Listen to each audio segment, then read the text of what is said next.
সাহাবায়ে কেরাম আল্লাহ রসুলকে জিজ্ঞেস করলেন, ইয়া রাসূলুল্লাহ, এই চাঁদ একবার আসে, ছোট হয়, বড় হয়, আবার ছোট হয়ে শেষ হয়ে যায়, আবার নতুন করে আসে, এর রহস্য কি? আল্লাহ তাআলা উত্তর দিয়ে দিলেন, কুল হিয়া মাওয়াকিতু লিন-নাসি ওয়াল হজ্জি। ও ইয়া রাসূলুল্লাহ, আপনি বলে দেন, এই মাসের পরিবর্তন, চাঁদের পরিবর্তন, সেটা মানুষের জন্য ইবাদতের নির্দিষ্ট সময় এবং বিশেষ করে হজের সময় নির্ধারণ করে দেয়। মুহররম মাসের আলোচনার দুইটা দিক রয়েছে। একটা হচ্ছে খুদ এই মাস নিয়ে আলোচনা, এই মাসের ফজিলত নিয়ে আলোচনা। আর একটা হচ্ছে এই মাসের বিশেষ দিন 10 মুহররম তথা আশুরার দিন, এই আশুরার ফজিলত নিয়ে আলোচনা এবং আশুরাকে কেন্দ্র করে বিভিন্ন ঐতিহাসিক ঘটনা, বিভিন্ন প্রেক্ষাপট, সেগুলো নিয়ে আলোচনা। এখানে দীর্ঘ আলোচনার প্রয়োজন। আমরা প্রথমে আলোচনা করব এই মাসের ফজিলত তথা মুহররম মাসের ফজিলত। মুহররম মাস হচ্ছে আরবি মাসের প্রথম, আরবি নববর্ষের প্রথম মাস। দেখেন, ইংরেজি নববর্ষ হলে পুরা বিশ্বে একটা হইচই পড়ে যায়। বাংলা নববর্ষ আসলে বাংলাদেশে হইচই শুরু হয়। রাস্তাঘাটে বিভিন্ন আলপনা আঁকে, বিভিন্ন ডাকডোল, বিভিন্ন সংস্কৃতির মিছিল, মঙ্গল শোভাযাত্রার আয়োজন করে। কিন্তু আরবি নববর্ষ আসলে অনেকের খোঁজও থাকে না, অনেকের খোঁজও থাকে না। এটা আমাদের ইমানি দুর্বলতা, আমাদের ইমানি দুর্বলতা। আরবি মাস কেন গুরুত্বপূর্ণ, বিশেষ করে মুসলমানদের জন্য, এর আলোচনা সামনে আসছে। তো মাস হচ্ছে 12টি। কয়টা মাস? আল্লাহ তাআলা বলেন, ইন্না ইদ্দাতাশ শুহুরি ইনদাল্লাহি 12 শাহরান ফি কিতাবিল্লাহি ইয়াওমা খালাকাস সামাওয়াতি ওয়াল আরদ মিনহা আরবাতুন হুরুম। আল্লাহ তাআলা বলেন, আল্লাহ তাআলা যেদিন আসমান এবং জমিন সৃষ্টি করেছেন, ওই দিন থেকে আল্লাহর বিধান মতে আসমান জমিনের গণনা হচ্ছে 12টি। কয়টি? 12টি। যেদিন থেকে আল্লাহ জমিন আসমান সৃষ্টি করেছেন, ওই দিন থেকে মাসের সংখ্যা হচ্ছে 12টি। ইন্না ইদ্দাতাশ শুহুরি ইনদাল্লাহি 12 শাহরা, 12টি মাস। তো এরপর বলছেন, মিনহা আরবাতুন হুরুম, এই 12টি মাসের মধ্যে 4টা মাস হচ্ছে যেগুলোকে আল্লাহ বিশেষভাবে সম্মানিত করেছেন। মিনহা আরবাতুন হুরুম, এইগুলোকে হারাম মাস বলা হয়। তার মাঝে মুহররম মাস হচ্ছে হারাম। লাগাতার 3 মাস হারাম মাস, জিলকদ, জিলহজ এবং মুহররম মাস। তো এই বছরের এক বছর যায়, আরেক বছর আসে। এই বছর থেকে আমাদের শিক্ষা নিতে হবে, আমাদের শিক্ষা নিতে হবে। তো আল্লাহ তাআলা বলেন, এই মাসগুলোর মধ্যে 4টা হচ্ছে পবিত্র মাস, সম্মানিত মাস। এরপর বলছেন, এটাই হলো সঠিক দিন, ফালা তাউলিমু ফিহিন্না আনফুসাকুম, এই মাসগুলোতে তোমরা নিজের প্রতি জুলুম করবা না, এই মাসগুলোতে নিজের প্রতি জুলুম করবা না। এই মাসের ফজিলত সম্পর্কে আল্লাহ রসুল সাল্লাল্লাহু আলাইহি ওয়াসাল্লাম বলেন, আফদালুশ শুহুরি বাদা রমাদান শাহরুল্লাহিল্লাযী তাদউনাহুল মুহররম। আল্লাহ রসুল বলেন, সবচেয়ে সম্মানিত মাস রমজানের পরে ওই মাস, যেই মাসকে তোমরা মুহররম বলে ডাকো। মুহররম মাস হচ্ছে রমজানের পরে সর্বশ্রেষ্ঠ মাস। রমজানের পরে সর্বশ্রেষ্ঠ মাস কোনটা?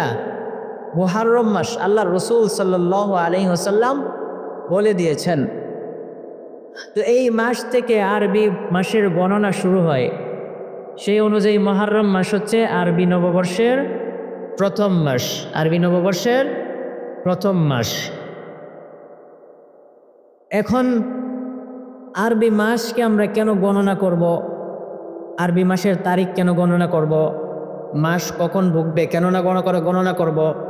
আল্লাহ তাআলা এই বিষয়ে বলেন, সাহাবায়ে কেরাম আল্লাহ রসুলকে প্রশ্ন করেছিলেন, মাস সম্পর্কে প্রশ্ন করেছিলেন।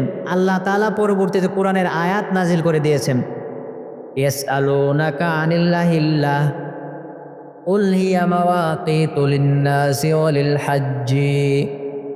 সাহাবায়ে কেরাম আল্লাহ রসুলকে জিজ্ঞেস করলেন, ইয়া রাসূলুল্লাহ, এই চাঁদ একবার আসে, ছোট হয়, বড় হয়, আবার ছোট হয়ে শেষ হয়ে যায়, আবার নতুন করে আসে, এর রহস্য কি? আল্লাহ তাআলা উত্তর দিয়ে দিলেন, কুল হিয়া মাওয়াকিতু লিন-নাসি ওয়াল হাজ্জি। ও ইয়া রাসূলুল্লাহ, আপনি বলে দেন, এই মাসের পরিবর্তন, চাঁদের পরিবর্তন, সেটা মানুষের জন্য ইবাদতের নির্দিষ্ট সময় এবং বিশেষ করে হজের সময় নির্ধারণ করে দেয়। তো মুসলমানের ইবাদতের সম্পর্ক হলো আরবি মাসের সাথে। আরবি মাসের সাথে রমজান মাসে রোজা রাখে, এটা কিসের সাথে? রমজান মাসের সাথে রোজা। জিলহজ মাসে হজ করে, যেটা রমজান, জিলহজ মাসের সাথে সম্পর্ক। কেউ যদি ইংরেজি টাইম ফিক্সড করে, তাহলে কি তার ইবাদত হবে? ইবাদত হবে না। এজন্য আরবি মাসগুলো গণনা করা, কোন মাস চলছে, কত তারিখ চলছে, মাসের মধ্যে কোন দিনের ফজিলত বেশি, এগুলো আমাদের জেনে রাখা দরকার। মুসলমান হিসেবে জেনে রাখা দরকার, যেহেতু আল্লাহ তাআলা আমাদেরকে তার ইবাদত করার জন্যই পাঠিয়েছেন। এজন্য ইবাদতের জন্য গুরুত্বপূর্ণ দিন কোনটা, গুরুত্বপূর্ণ মাস কোনটা, যেই দিনে আল্লাহ সওয়াব বেশি দিবেন, যেই দিনের ইবাদতের মধ্যে আল্লাহ ফজিলত বেশি রেখেছেন, সেইগুলো তালাশ করা একজন মুসলমানের জন্য কর্তব্য। মুসলমানের জন্য কি ভাই? কর্তব্য।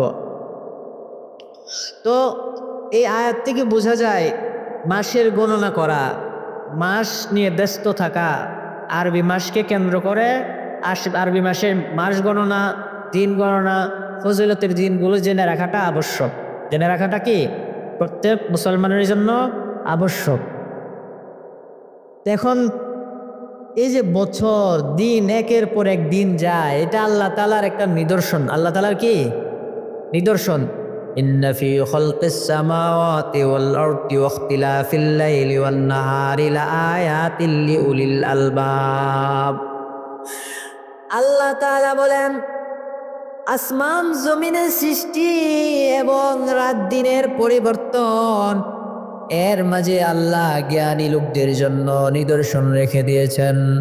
তারা শিখবে, তারা আল্লাহর নিদর্শন দেখে আল্লাহর গুণগান গাইবে, আল্লাহর প্রশংসা করবে। আল্লাহ একজন রব আছেন, যিনি আমাদেরকে সৃষ্টি করেছেন, যিনি সূর্য উদিত করেন, যিনি আবার চন্দ্র উদিত করেন। দিনের বেলায় সূর্য আসে, তখন আর চন্দ্রে আলো থাকে না। রাতের বেলায় সূর্য থাকে না, তখন চন্দ্রের আলো থাকে। কোটি কোটি গ্রহ নক্ষত্র আকাশে দেখা যায়, রাতে ঝলমল করছে। এইগুলো ভাই শিক্ষা। এইগুলো থেকে যারা জ্ঞানী মানুষ, তারাই শিক্ষা গ্রহণ করতে পারে। তাই কি করতে পারে? শিক্ষা গ্রহণ করতে পারে। এই যে বছরের পরিবর্তন আমাদের বাংলাদেশে সাধারণত বৈশাখ মাস আসলে নতুন বছর, পহেলা বৈশাখ, তখন হাল কাটা হয়। দোকানে হাল কাটা হয় না, গদি সাইড বলে, হাল কাটা করে তার বিগত বছরের দোকানের হিসাব মিলায়, আমার কত টাকা লাভ হলো, কত টাকা ক্ষতি হলো, এই হিসাব মিলায়। তো আরবি মাস যখন চলে যায়, তখন আমাদেরকেও বিগত বছরের হিসাব করা দরকার। বিগত বছরের হিসাব করা দরকার। আল্লাহ রসুল বলেন, আল কাইয়িসু মান দানা নাফসাহু ওয়া আমিলা লিমা বাদাল মাউত। ও সাহাবায়ে কেরাম, তোমরা জানো নি বুদ্ধিমানকে? আল্লাহ রসুল বলেন, আল কাইয়িসু মান দানা নাফসাহু, বুদ্ধিমান জ্ঞানী ব্যক্তি হচ্ছে ওই ব্যক্তি যে নিজের হিসাব মিলায়, ওয়া আমিলা লিমা বাদাল মাউত, এবং মৃত্যুর পর যেই একটা অবস্থা আসবে, মৃত্যুর পর সে যে পরকালে যাইবে, ওই পরকালের জন্য সে আমল করে। আল কাইয়িসু মান দানা নাফসাহু ওয়া আমিলা লিমা বাদাল মাউত। এই জন্য ভাই, বছর যখন চলে যায়, একজন মুমিনের কর্তব্য তার পিছনের বছরের হিসাব মিলানো। আমি কতগুলো গুনাহ করলাম, কতগুলো নেক আমল করলাম, আমার কোন কাজের মধ্যে ইখলাস ছিল, কোন কাজের মধ্যে ইখলাস ছিল না, আল্লাহ কি আমার প্রতি সন্তুষ্ট হয়েছেন কিনা, নাকি আমার প্রতি সন্তুষ্ট হয়েছেন, সেই হিসাব মিলানো, সেই হিসাব মিলানো।